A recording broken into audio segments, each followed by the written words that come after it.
नमस्कार दोस्तों। दोस्तों, पाप करने के लिए क्यों विवश हो जाता है मनुष्य? क्या ये सवाल कभी ना कभी आपके मन में भी आया है?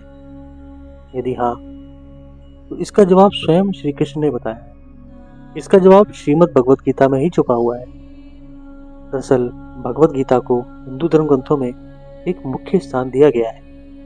गीता का उपदेश भगवान श्री कृष्ण द्वारा अर्जुन को युद्ध की भूमि में दिया गया सर्वश्रेष्ठ ज्ञान है। इस ज्ञान के द्वारा ही अर्जुन को सही और गलत के बीच का अंतर पता चल पाया और इसी के आधार पर अर्जुन ने युद्ध में विजय हासिल की।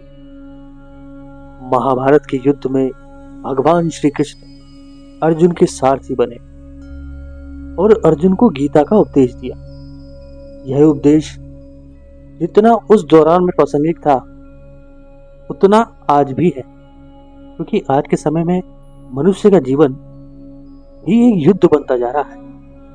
ऐसे में आप यहाँ जान सकते हैं कि किन परिस्थितियों के कारण आजकल मनुष्य पाप में भागीदार बनता जा रहा है और इससे किस प्रकार बचा जा सकता है।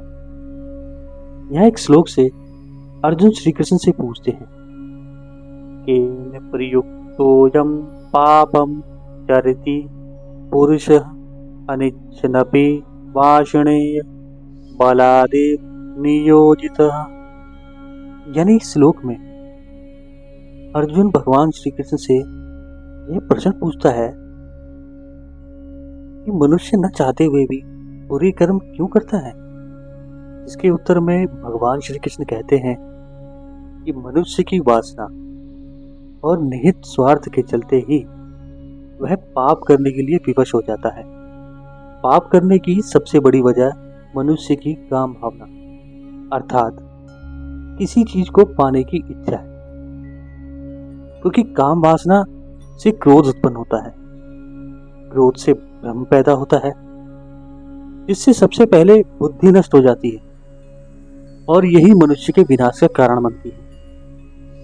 इसमें भगवान श्री कृष्ण आगे कहते हैं कि जिस प्रकार धुआं अग्नि को ढक देता है, ठीक उसी तरह काम की भावना, मोह की भावना, वासना भी मनुष्य के ज्ञान को ढक देती है। इन्हीं कारणों के चलते मनुष्य पाप करने के लिए विवश हो जाता है। अब अर्जुन श्री कृष्ण से पूछते हैं कि पाप से कैसे बचा जा सकता है।